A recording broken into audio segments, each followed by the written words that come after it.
بسم اللہ الرحمن الرحیم۔ السلام علیکم۔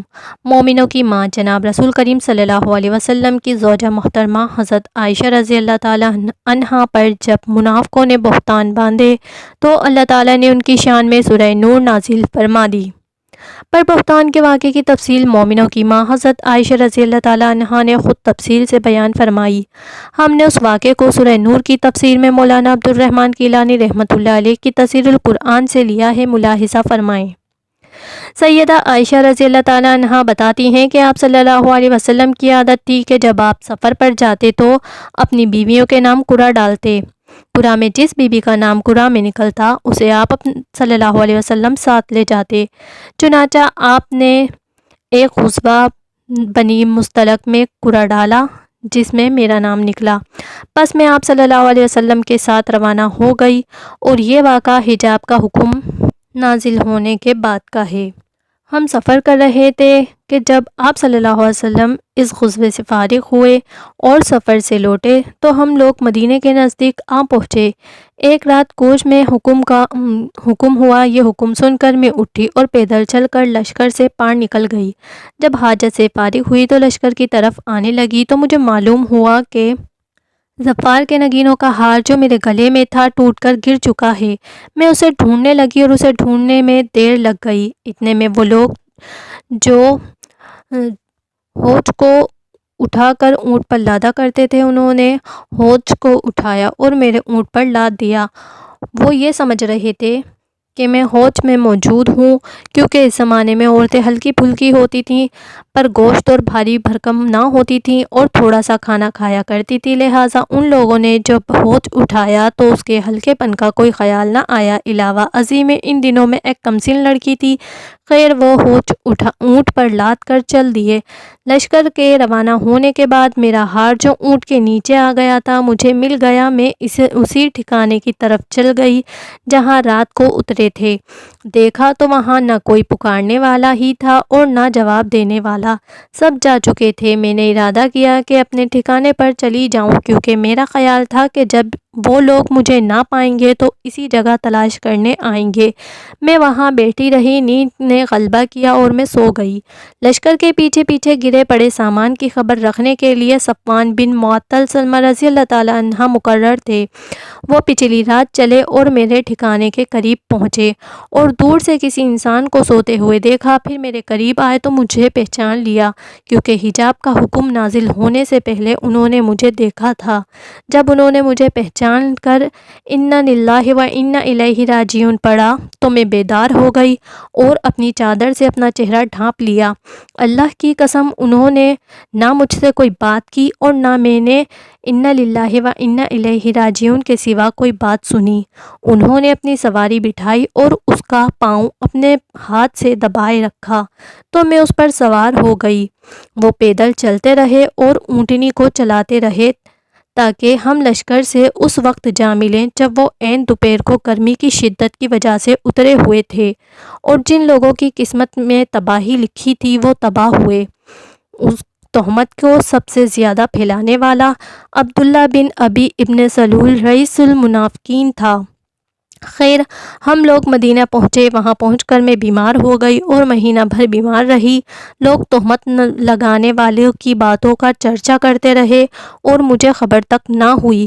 البتہ ایک بات سے مجھے وہم سا پیدا ہوا، وہ یہ تھی کہ آپ کی وہ مہربانی جو بیماری کی حالت میں مجھ پر ہوا کرتی تھی وہ اس بیماری میں نہیں پائی تھی۔ آپ تشریف لاتے، السلام علیکم کہتے، پھر یہ پوچھ کر کہ اب طبیعت کیسی ہے چل دیتے۔ اس بات سے مجھے کچھ شک تو پڑتا مگر کسی بات کی خبر نہ تھی۔ گھروں سے باہر قضائے حاجت کی جگہ بیماری سے کچھ افاقہ ہوا اور ابھی کمزور ہی تھی کہ مناصر کی طرف چل گئی۔ مصطفیٰ کی ماں سلمہ میرے ساتھ تھیں۔ ہم لوگ ہر رات کو وہاں رفع حاجت کے لیے جایا کرتے تھے۔ یہ اس وقت کی بات ہے جب اپنے گھروں کے نزدیک ہم بیت الخلاء نہیں بناتے تھے، بلکہ اگلے زمانے کے عربوں کی طرح رفع حاجت کے لیے جنگل میں جایا کرتے تھے، کیونکہ گھروں کے قریب بیت الخلاء بنانے سے بدبو ہمیں تکلیف دیتی۔ خیر میں اور مصطفیٰ کی ماں جو ابو رحم بن عبد مناف کی بیٹی اور اس کی ماں سہر بن عامر کی بیٹی ابو بکر صدیق رضی اللہ تعالیٰ عنہ کی خالہ تھیں۔ اس کا بیٹا مستح تھا۔ رفع حاجت سے فراغت کے بعد ہم دونوں گھر کو آ رہی تھیں کہ مستح کی ماں کا پاؤں چادر میں الجھ کر پھسلا تو وہ کہنے لگی، مستح ہلاک ہو۔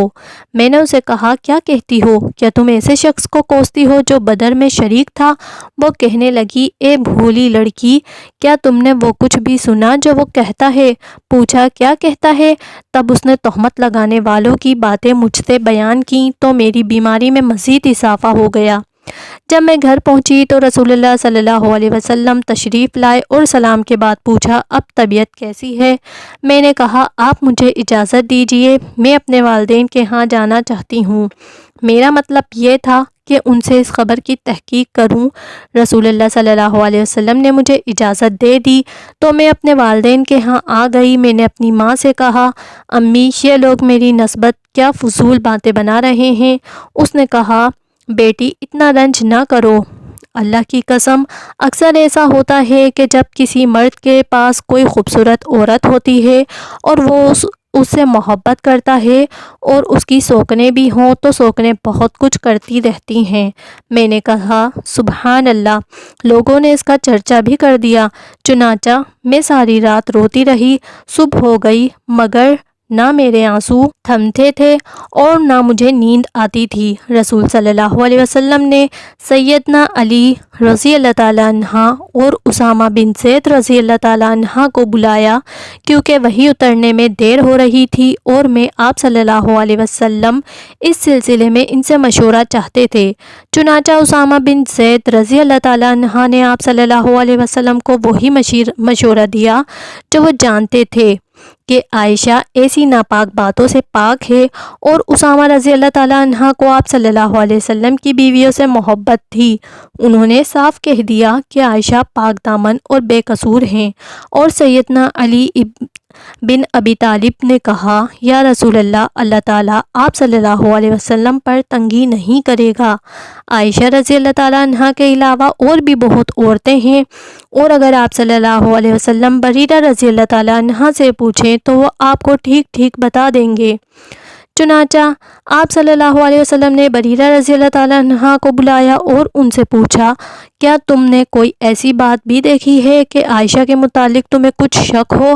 بریرہ رضی اللہ تعالیٰ عنہ کہنے لگیں، اس کی قسم جس نے آپ کو حق کے ساتھ بھیجا، میں نے ایسی کوئی بات نہیں دیکھی۔ ہاں، میں اس میں ایک بات دیکھتی ہوں اور اس سے چشم پوشی کر جاتی ہوں، اور وہ یہ ہے کہ وہ ابھی کمسن بچی ہے، آٹا گندا پڑا چھوڑ کر سو جاتی ہے اور بکری آ کر آٹا کھا جاتی ہے۔ میرا وہ دن بھی رونے دھونے میں گزرا اور میں مسلسل 2 دن سے روتی رہی۔ نہ میرے آنسو تھمتے اور نہ نیند آتی۔ میرے والدین سمجھے کہ رو رو کر میرا کلیجہ پھٹ جائے گا۔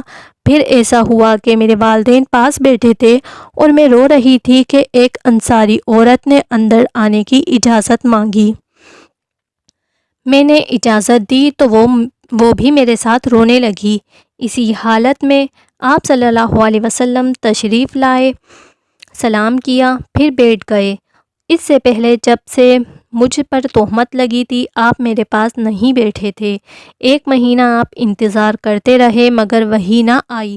آپ صلی اللہ علیہ وسلم نے بیٹھ کر تشہد پڑھا، پھر فرمایا، عائشہ، مجھے تیری نسبت ایسی خبر آئی ہے، اگر پاک ہے تو اللہ تیری براءت فرمائے گا، اور اگر واقعی تجھ سے قصور ہو گیا ہے تو اللہ سے اپنے قصور کی معافی چاہ اور توبہ کر، کیونکہ جب بندہ گناہ کا اقرار کرتا ہے پھر اللہ کے حضور توبہ کرتا ہے تو اللہ تعالیٰ ان کے گناہ بخش دیتا ہے۔ جب آپ صلی اللہ علیہ وسلم یہ گفتگو ختم کر چکے تو یکبارگی میرے آنسو تھم گئے، یہاں تک کہ ایک قطرہ بھی میری آنکھوں میں نہ رہا۔ میں نے اپنے والد سے کہا وہ آپ صلی اللہ علیہ وسلم کو جواب دیں۔ وہ کہنے لگے، اللہ کی قسم میں نہیں جانتا کہ کیا جواب دوں۔ پھر میں نے اپنی والدہ ام رومان سے کہا کہ تم جواب دو۔ انہوں نے کہا، میں نہیں جانتی کہ کیا جواب دوں۔ آخر میں خود ہی جواب دینے لگی۔ میں ایک کمزور لڑکی تھی، قرآن مجھے زیادہ یاد نہ تھا۔ میں نے کہا، اللہ کی قسم میں جانتی ہوں کہ یہ بات جو آپ لوگوں نے سنی ہے آپ کے دل میں جم گئی ہے۔ اب اگر میں گناہ کا انکار کروں اور اللہ جانتا ہے کہ میں نے گناہ نہیں کیا تو آپ لوگ مجھے سچا نہیں سمجھیں گے، اور اگر میں نے گناہ کا اقرار کر لوں اور اللہ جانتا ہے کہ میں اسے پاک ہوں تو آپ لوگ مجھے سچا سمجھیں گے۔ اللہ کی قسم میں اپنی اور تمہاری مثال ایسی ہی سمجھتی ہوں جیسے سیدنا یوسف علیہ السلام کے والد کی تھی۔ انہوں نے کچھ کہا تھا، میں بھی وہی کچھ کہتی ہوں کہ اب صبر کرنا ہی بہتر ہے اور تمہاری باتوں پر اللہ میری مدد کرنے والا ہے۔ یہ کہہ کر میں نے کروٹ بدلی۔ مجھے یہ یقین تھا کہ چونکہ میں پاک ہوں لہٰذا اللہ تعالیٰ ضرور میری برات کر دے گا، مگر اللہ کی قسم مجھے یہ خیال تک نہ تھا کہ اللہ تعالیٰ میرے بارے میں ایسی آیت نازل کرے گا جو ہمیشہ پڑھی جائے گی۔ میں اپنی شان اس سے بہت کمتر سمجھتی تھی۔ ہاں، مجھے یہ امید ضرور تھی کہ رسول صلی اللہ علیہ وسلم کوئی خواب دیکھیں گے جس سے آپ پر میری برات واضح ہو جائے گی۔ پھر اللہ کی قسم ابھی اللہ کے رسول صلی اللہ علیہ وسلم وہاں سے ہلے بھی نہ تھے اور نہ کوئی دوسرا آدمی ہی وہاں سے باہر گیا تھا کہ آپ پر وحی نازل ہونا شروع ہو گئی۔ معمول کے موافق آپ پر سختی ہونے لگی اور پسینہ موتیوں کی طرح آپ کے بدن سے ٹپکنے لگا۔ حالانکہ وہ دن سردی کا دن تھا مگر وحی اترنے میں ایسی ہی سختی ہوتی تھی۔ جب وحی ختم ہوئی تو آپ صلی اللہ علیہ وسلم خوش تھے اور ہنس رہے تھے۔ پھر پہلی بات آپ صلی اللہ علیہ وسلم نے یہی کی، عائشہ اللہ تعالیٰ نے تمہاری برات فرما دی۔ میری والدہ مجھے کہنے لگی اٹھو اور آپ صلی اللہ علیہ وسلم کا شکریہ ادا کرو۔ میں نے کہا اللہ کی قسم میں نہیں اٹھوں گی، میں تو صرف اللہ عز و جل کا شکریہ ادا کروں گی۔ اس وقت اللہ تعالیٰ نے یہ آیت اتاری۔ ترجمہ: جن لوگوں نے تہمت کی باتیں کی وہ تم ہی سے ایک ٹولہ ہے، اسے تم اپنے لیے برا نہ سمجھو بلکہ یہ تمہارے لیے بہتر ہے۔ جس نے اس میں جتنا حصہ لیا اتنا ہی گناہ کمایا، اور ان میں سے جو اس تہمت کے بڑے حصے کا ذمہ دار بنا اس کے لیے عذاب عظیم ہے۔ جب تم نے یہ قصہ سنا تھا تو مومن مردوں اور عورتوں نے اپنے دل میں اچھی بات کیوں نہ سوچی اور یوں کیوں نہ کہہ دیا، یہ تو صریح بہتان ہے۔ پھر یہ تہمت لگانے والے اس پر 4 گواہ کیوں نہ لا سکے؟ پھر جب یہ گواہ نہیں لا سکے تو اللہ تعالیٰ کے ہاں یہی جھوٹے ہیں، اور اگر تم پر دنیا اور آخرت میں اللہ کا فضل اور اس کی رحمت نہ ہوتی تو جن باتوں میں تم پڑ گئے تھے ان کی پاداش میں تمہیں عذاب عظیم آ لیتا۔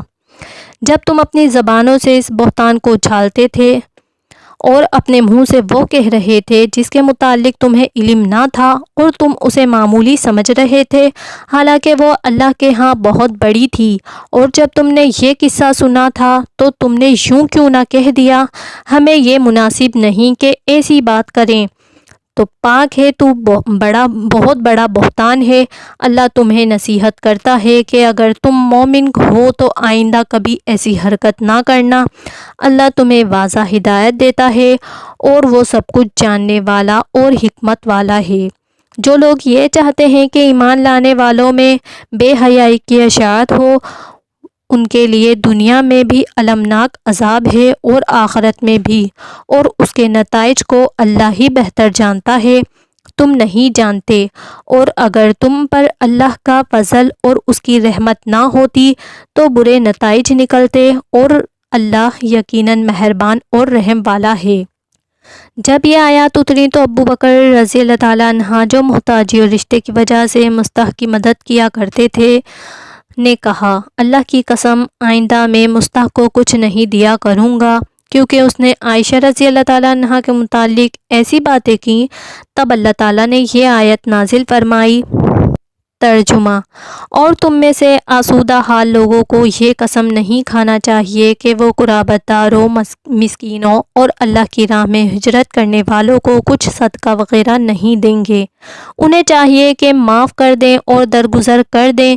کیا تم پسند نہیں کرتے کہ اللہ تمہیں معاف کر دے، اور اللہ بخشنے والا اور رحم کرنے والا ہے۔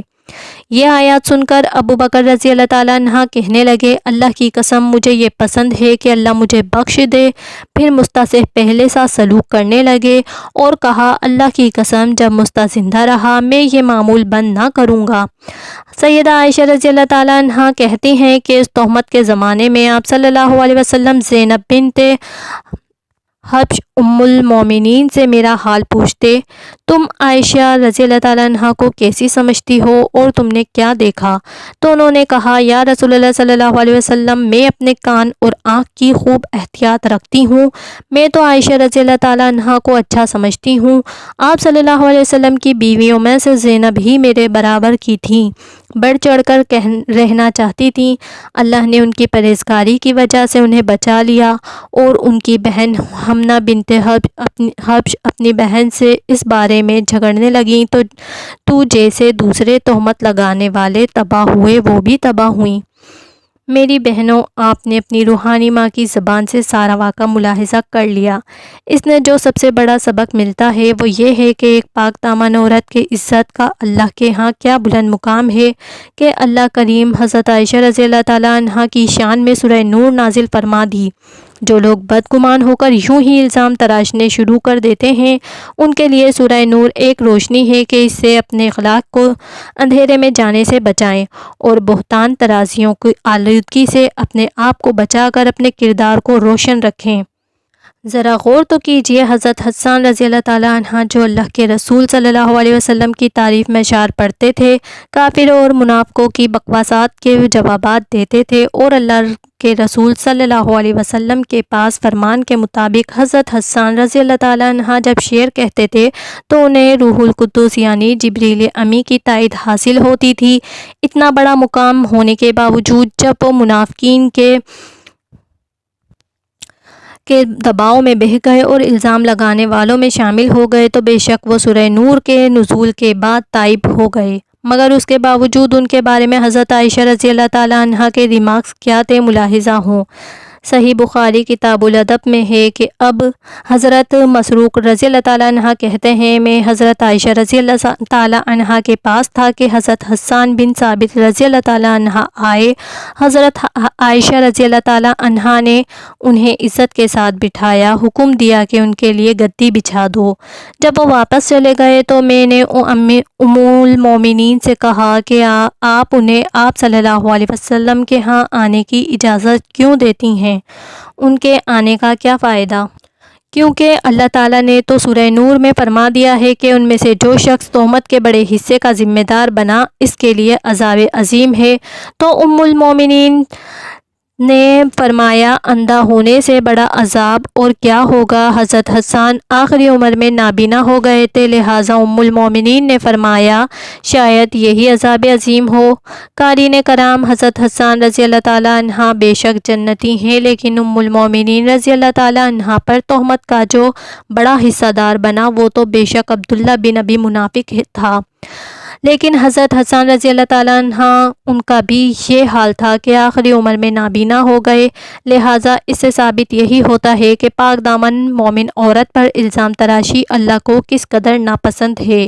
الغرض اللہ نے صدیقہ کائنات رضی اللہ تعالیٰ عنہ کی عزت کی حفاظت کی گواہی عرش سے نازل فرما کر قیامت تک کے لیے یہ سبق دیا ہے کہ مومن عورت کی عزت اللہ کے ہاں بہت اونچا مقام رکھتی ہے۔